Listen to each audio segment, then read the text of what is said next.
Guys, good morning. Online preparation with Aarti में आपका बहुत बहुत स्वागत है। फ्रेंड्स, आज का जो वीडियो है ये आपका कोड 508 का है और इसमें हम यूनिट 13 ले लेते हैं और इसमें पीडीएफ भी आपके साथ में है, तो डिस्क्रिप्शन बॉक्स पे रहेगी, तो वहाँ से आप इसको डाउनलोड कर लीजिएगा। और ये जो क्वेश्चन आंसर है ये शॉर्ट वाले क्वेश्चन सभी आपके हैं, इसमें विथ आंसर एक्सप्लेन करेंगे हम। और अगर हम यूनिट की बात करते हैं, लेसन की बात करें, तो कार्य शिक्षा का क्रियान्वयन है। तो चलिए देख लेते हैं, क्वेश्चन ले लेते हैं। और मैं कोशिश कर रही हूँ कि जल्द से जल्द जो है आपके जो आप कोर्स हैं उनको कंप्लीट करवा दूँ मैं फैब के आते आते तक में, ताकि आपके पास वीडियोज अवेलेबल रहे, सिर्फ आपको देखना रहे। और बाद में मैं कुछ क्वेश्चन सिर्फ इंपॉर्टेंट लेके आऊँगी जो वेरी इंपॉर्टेंट होंगे उस टाइम में, तो मेरे ऊपर भी लोड नहीं रहेगा और आपके ऊपर भी प्रेशर नहीं रहेगा। तो चलिए फिर देख लेते हैं इंपॉर्टेंट क्वेश्चन शॉर्ट वाले कौन कौन से हैं। और फ्रेंड्स, हम करा रहे हैं अनअकैडमी में MP TET, C TET, UP TET की प्रिपरेशन। जितने भी टेट के एग्जाम्स होते हैं सभी की प्रिपरेशन, तो आप हमें अनअकैडमी लर्निंग ऐप को डाउनलोड कर लीजिए गूगल से, जिसका डिस्क्रिप्शन बॉक्स पे लिंक रहेगा। और इसके बाद सर्च बॉक्स में आरती वर्मा लिख कर सर्च करिए और देन इसके बाद फॉलो को आप फॉलो करें, ओके करें, क्योंकि हम वहाँ पे करा रहे हैं आपकी टेट की प्रिपरेशन। तो जल्द से जल्द वहाँ पे आप हमें फॉलो कर लीजिए। Thank you. चलिए पहला क्वेश्चन ले लेते हैं कि प्राथमिक और उच्च प्राथमिक स्तर पर विषय वस्तु के एक घटक के रूप में सामग्री, औजार तथा प्रविधियों के प्रयोग पर टिप्पणी करना है आपको। यहाँ पे बात प्राथमिक व उच्च प्राथमिक स्तर दोनों की चल रही है। जो विषय वस्तु होते हैं उसके घटक के रूप में आप कौन कौन सी सामग्री, कौन कौन सी विधियों का आप प्रयोग करते हैं, उपयोग करते हैं स्कूल में। तो देखिए, मेरे ख्याल से इंपॉर्टेंट क्वेश्चन ये है, मानव दिन प्रतिदिन की जिंदगी से जुड़ा छोटे से छोटा कार्य हो अथवा कोई बहुत बड़ा उद्योग हो, प्रत्येक कार्य के लिए औजार, सामग्री और तकनीक की जरूरत होती है। यानी किसी भी कार्य को करने के लिए, यानी कि आप यदि घर में हैं, स्कूल में हैं, कहीं भी हैं, आप कोई व्यवसाय बिजनेस कर रहे हैं, ऑफिस में कहीं भी हैं, आपको कुछ ऐसे काम होते हैं जिन काम को करने के लिए आपको टूल्स की, बहुत सारी सामग्रियां जो होती हैं उनकी, और तकनीक जो होती है उसकी जरूरत पड़ती है। तो कार्य शिक्षा की विषय वस्तु विद्यार्थियों को दैनिक जीवन के कार्यकलापों को पूर्ति हेतु काम में आने वाले उपकरणों और सामग्री तथा तकनीक से परिचित करवाती है और अनुभव करने के अवसर भी प्रदान करती है, जिससे विद्यार्थियों में प्रारंभिक स्तर की दक्षता का विकास हो सके। यहाँ पे कुछ सूची दी जा रही है, उनके नाम दिए जा रहे हैं, किनके नाम दिए जा रहे हैं यहाँ पे, सामग्री, औजार और प्रविधियों के जो यूज किए जाते हैं। तो ये इंपॉर्टेंट क्वेश्चन आपका बनता है। और देखिए, जब स्कूल में भी हम बहुत सारे ऐसे काम होते हैं, बहुत ऐसे सब्जेक्ट होते हैं जिनमें बहुत सारी चीज़ों की जरूरत होती है उनको करने के लिए। यदि आप आर्ट क्राफ्ट की बात करते हैं तो आर्ट एंड क्राफ्ट में भी तो सामग्री, टूल्स की ही जरूरत होती है, वहाँ पे सामानों की जरूरत होती है। आप प्रैक्टिकल्स करते हैं उसमें भी सामानों की जरूरत होती है। तो चलिए आइए फिर देख लेते हैं वो कौन कौन से सामान हैं।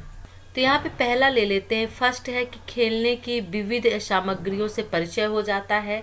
बहुत सारे, जैसे देखिए प्राथमिक और उच्च प्राथमिक स्तर की बात चल रही है, तो यहाँ पे खेलने के लिए भी बहुत सारी सामग्रियाँ होती हैं, वहाँ पे बहुत सारी सामान होते हैं जिनसे बच्चे जो होते हैं बहुत कुछ सीखते हैं और उनसे परिचित भी हो जाते हैं। ठीक है, इसी तरह से दूसरा देख लेते हैं। दूसरा है कि मिट्टी और पुराने जो कागज़ होते हैं, ठीक है ना, और अखबार, बांस, पत्ते, कपास, कपड़े की पुरानी कतरने आदि से परिचय हो जाता है, उनसे खेलने अथवा काम की वस्तुएं बनाना आता है। जैसे मैंने कहा था कि आर्ट एंड क्राफ्ट होते हैं, इनमें यही चीज़ें बनवाई जाती हैं, इन्हीं चीज़ों का यूज किया जाता है आर्ट एंड क्राफ्ट में, कि वेस्ट मटेरियल्स जो होते हैं उनसे आप कोई भी सामान एक बना के लाइए, ठीक है ना, तो उनमें हम इन्हीं चीज़ों का यूज करते हैं। ओके, ये माइंड में थोड़ा सा याद रख लीजिएगा तो आप आराम से एक्सप्लेन कर सकते हैं।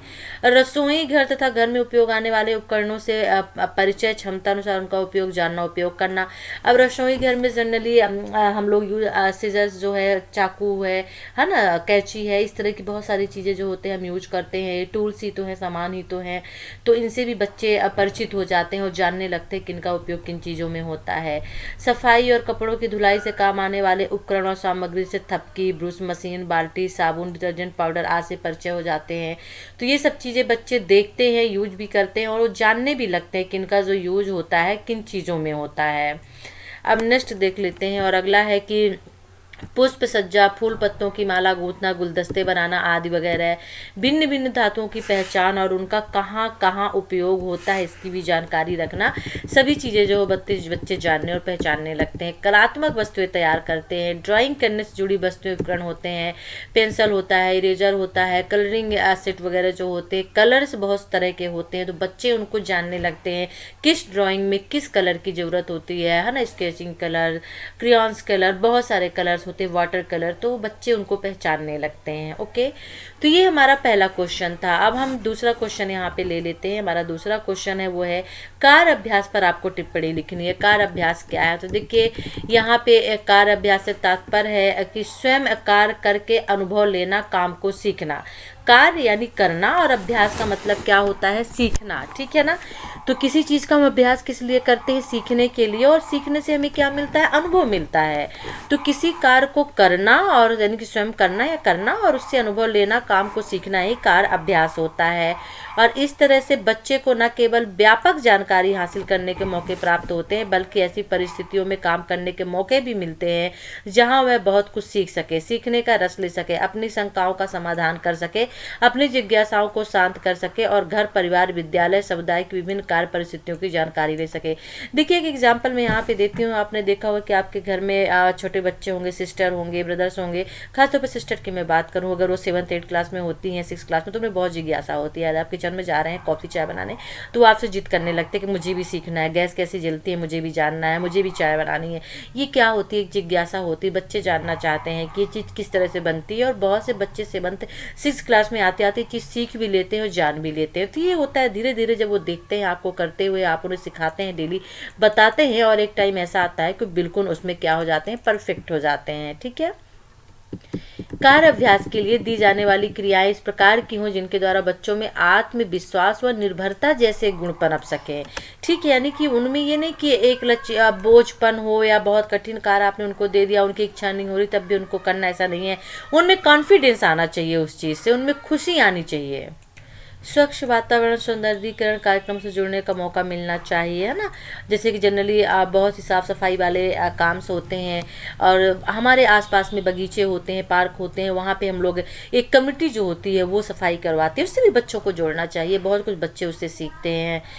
कार्य परिस्थितियों की विस्तृत जानकारी, आपस के माहौल के अध्ययन और उत्पादक क्रियाकलापों में हिस्सेदारी के अनुभवों से बच्चों के अंदर घटनाओं और अपने आसपास के माहौल को जानने की इच्छा बलवंत होती है। तो ये जो आंसर है, ये आपका जो क्वेश्चन था कि कार्य अभ्यास से आप क्या समझते हैं, ना उस पर टिप्पणी लिखना है। कार्य अभ्यास क्या है? कुछ भी आए, आंसर आपका यही होगा। हम नेक्स्ट क्वेश्चन ले लेते हैं कि कार्य शिक्षा के अंतर्गत कार्यकलापों के क्रियान्वयन हेतु समूह बनाना क्यों आवश्यक है। वेरी इंपॉर्टेंट क्वेश्चन मुझे ये लगता है कि कार्य शिक्षा के अंतर्गत कार्यकलापों के क्रियान्वयन हेतु समूह बनाना क्यों आवश्यक है। आपने ये देखा होगा कि जब विद्यार्थी अपने विचारों एवं कल्पनाओं को एक आकार प्रदान करते हैं तब वे खुशी का अनुभव करते हैं, और जब ये समूहों में कार्य करते हैं तब क्या होता है। देखिए यहाँ पे क्वेश्चंस आपका पूछ रहा है कि जो कार्य शिक्षा होती है उसके अंतर्गत जो कार्यकलाप होते हैं उनके क्रियान्वयन समूह बनाना क्यों आवश्यक है, बच्चों को समूह में क्यों इस तरह के कार्य कराया जाना चाहिए। तो जनरली हम देखते हैं कि बच्चे जो करना चाहते हैं, अगर उनको उस चीज़ की परमिशन मिल जाए करने की तो वो बहुत खुश होते हैं। लेकिन अगर यदि कार्य समूह में हो, क्योंकि स्कूल की बात चल रही है, ठीक है ना, तो उनके अधिगम प्रक्रिया द्वारा प्राप्त आनंद के अनुभूति में सकारात्मक वृद्धि होती है, पॉजिटिव सोच उनकी होती है, जो सोच उनकी बढ़ती है वो पॉजिटिव हो जाती है। वे समूह भावना का विकास करते हैं, उनके समझ में आ जाता है कि समूह क्या होता है, समूह की क्या अहमियत होती है, हम समूह के साथ मिलकर कोई काम करते हैं तो कितनी अच्छी तरीके से बहुत जल्दी कर लेते हैं। ठीक है, वे एक दूसरे से सीखने और सिखाने का कौशल करते हैं। यानी कि समूह में जब बच्चा कोई चीज़ अकेले एक्टिविटी करता है, कुछ बनाता है, तो सिर्फ उसकी सोच वहाँ तक सीमित होती है, सही है या गलत है, किस तरह का क्या है, उसको ये समझ नहीं होती है। लेकिन जब वो समूह में बनाता है, 4 10 5 6 लोगों के बीच में मिलकर बनाता है, 4 लोगों के बीच में, तो सोच उसकी बदल जाती है, क्योंकि वहाँ पे उसे बहुत कुछ सीखने का मिलता है। कुछ सोच उसकी जो सीख होती है, उसकी जो बनाने की कला होती है, कुछ दूसरे लोग सीखते हैं, और जो दूसरों की कला होती है वो खुद लेता है। तो यहाँ पे सीखने और सिखाने का जो मौका होता है वो उनको मिलता है, और इस तरह से विकास होता है कौशल का। ठीक है, सहयोग, नेतृत्व जैसे गुणों का स्वतः विकास होता है। सहयोग करना, नेतृत्व करना, ये सब चीजें बच्चों में ऑटोमेटिक आ जाती हैं समूह के अंतर्गत। तो कार्य शिक्षा के अधिकांश जो क्रियाकलाप की प्रकृति होती है मुख्यतः इस प्रकार की होती है कि उन्हें यदि समूह में करवाया जाए तो बेहतर परिणामों की प्राप्ति संभव है। क्योंकि बच्चा अकेले कुछ भी कर लेता है, उसके समझ में नहीं आएगा, लेकिन जब वो साथ में समूह में कोई काम करता है तो वहाँ पे बताने वाले लोग, उनके फ्रेंड्स ही बता देंगे कि ऐसा नहीं ऐसा करना है, इस तरह नहीं इस तरह होना है इसको, इसलिए जो उसके परिणाम होते हैं बहुत अच्छे निकलते हैं। ठीक है, और इसमें जो संबंधित गुण, मूल्य, कौशल होते हैं, सामाजिक मूल्य होते हैं, इनका भी विकास होता है। प्रकृति के प्रेम, आत्मनिर्भरता के प्रति समझ होती है, श्रम का महत्व समझते हैं कि श्रम क्या होता है, कितनी मेहनत से हमने इसको बनाया है, नियमितता आदि समूह में कार्य करने के प्रमुख, देखिए ये चीजें गुण है, समूह में जो कार्य किए जाते हैं उसके क्या क्या गुण होते हैं। तो देखिए संवेदनशीलता होती है बच्चों में, ठीक है ना, सहयोग होता है, अंतर्निर्भरता होती है, प्रकृति प्रेम होता है, सौंदर्य अनुभूति, श्रम का महत्व, नियमितता, ये सभी इसके गुण होते हैं। आप इसको अलग से भी लिख सकते हैं अगर क्वेश्चन बनता है तो।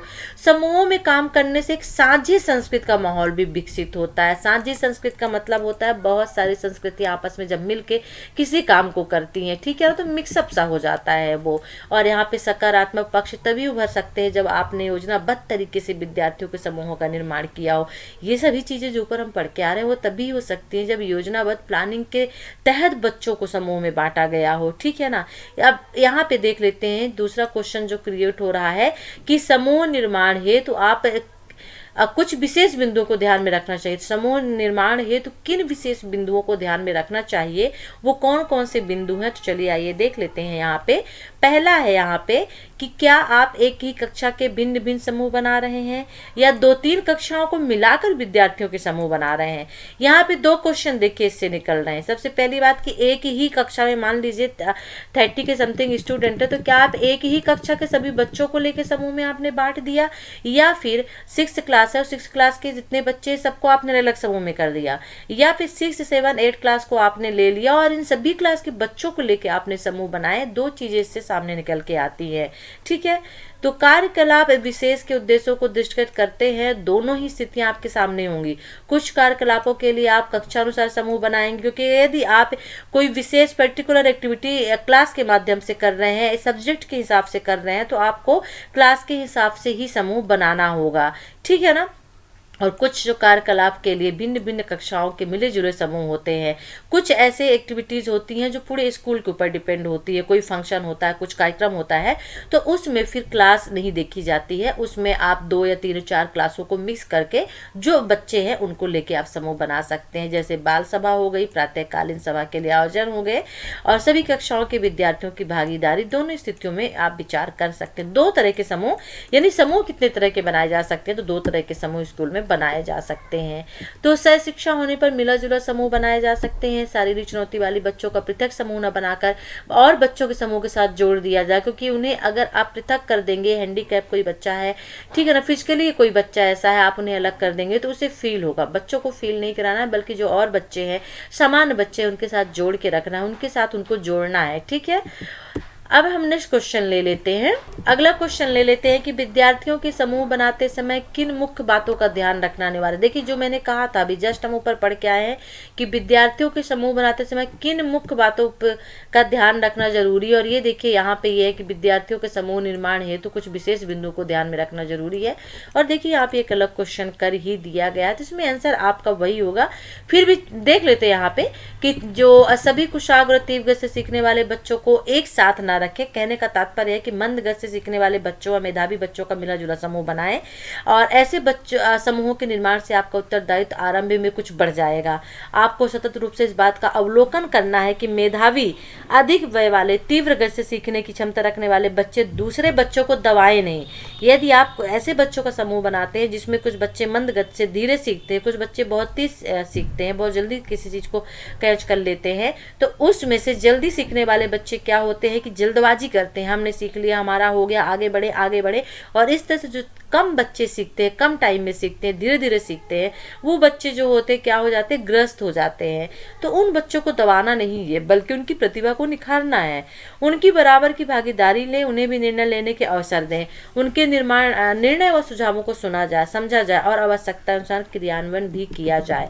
तो कहने का तात्पर्य यह है कि समूहों में प्रजातांत्रिक माहौल बने, इसके लिए आरंभ में आप अपनी ओर से अधिक समय का निवेश करने की मांग उत्पन्न होती है। अब यहाँ पे किन बिंदुओं का ध्यान रखना है, तो आपके समूह निर्माण की प्रक्रिया को कुछ और भी घटक प्रभावित करेंगे, पहली बात। दूसरी बात, स्थान की उपलब्धता आपको चुनना है, स्थान चुनना है। संसाधनों और सामग्री व उपकरण औजार आदि की पर्याप्तता होना जरूरी है। पर्याप्तता होना जरूरी है, यानी कि जिस चीज़ के लिए आप समूह बना रहे हैं वहाँ पे वो संसाधन अवेलेबल होने चाहिए। समय की उपलब्धता वेरी इंपॉर्टेंट है, बच्चों को पर्याप्त टाइम वहाँ पे दिया जाए, जल्दबाजी ना की जाए कि जल्दी करिए आपका टाइम खत्म हो गया, ऐसा नहीं है, उनको पर्याप्त समय दिया जाए। पर्यवेक्षण और मूल्यांकन की व्यवस्था होनी चाहिए। काम हर एक चीज़ फेयर होने चाहिए। यदि आप कोई चीज़ कर रहे हैं, कोई एक्टिविटी कर रहे हैं, कोई कंपटीशन कर रहे हैं, वहाँ पे आप ड्राइंग करवा रहे हैं बच्चों से, आपने समूह में बांट दिया, तो उसके लिए निरीक्षण करने के लिए भी टीचर्स वहाँ पे अवेलेबल होने चाहिए। और अगर बाहर के लोग हों तो ज़्यादा फेयर काम होता है, वर्क होता है।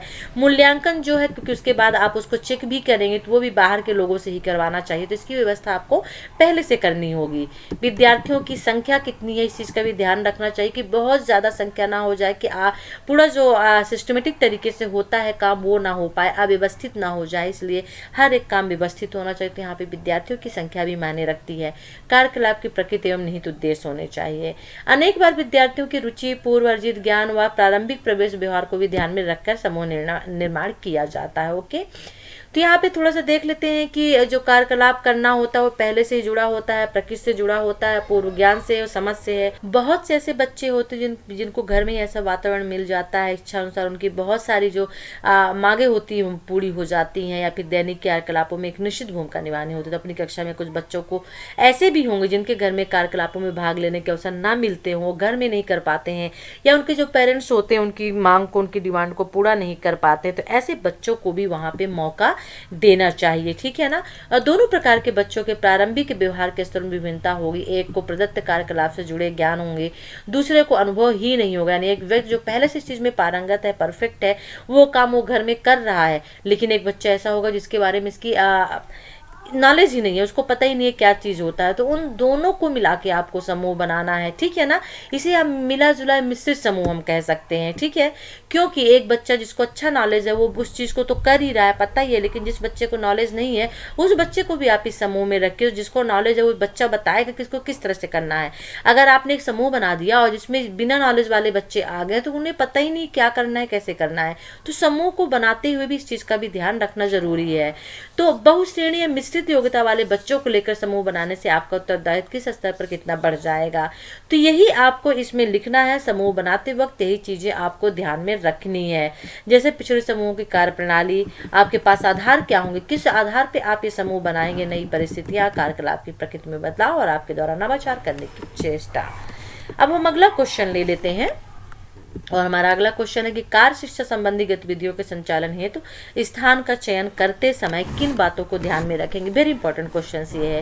कार्य शिक्षा संबंधी गतिविधियों के संचालन हेतु स्थान का चयन करते समय किन बातों को ध्यान में रखेंगे, किन्हीं 4 बिंदुओं का उल्लेख करना है। तो चलिए इसको देख लेते हैं, अच्छे से एक्सप्लेन कर लेते हैं, क्योंकि आपके लिए वेरी इंपॉर्टेंट क्वेश्चन। तो यहाँ पे कार्य शिक्षा संबंधी कार्यकलापों के सफल संचालन है तो स्थान की उपयोगिता एक महत्वपूर्ण आवश्यकता है। किसी भी काम को करने के लिए स्थान सबसे पहले होता है। प्राथमिक स्तर पर कार्य शिक्षाएं सरल और बच्चों की ओर से आनंददायी होती हैं। वे पर्यावरण यानी कि बाहर अगर जाके किसी बगीचे में, गार्डन में ये काम किए जाए तो बच्चे बहुत अच्छे से इस चीज को सीखते हैं, क्योंकि वो देखते हैं उसे। और इस तथ्य को भली बात समझ गए होंगे कि स्थान निर्धारण करने में किसी प्रकार की कठिनाई का अनुभव नहीं होता है। और यदि हम पर्यावरण अध्ययन कार्य प्रक्रियाओं के अवलोकन को ही अपने कार्यक्रम में सम्मिलित करते हैं तो निस्संदेह रूप से हमारा स्थान विद्यालय का कक्षा न होकर स्थानीय बस्ती का कोई हिस्सा होगा, ठीक है ना।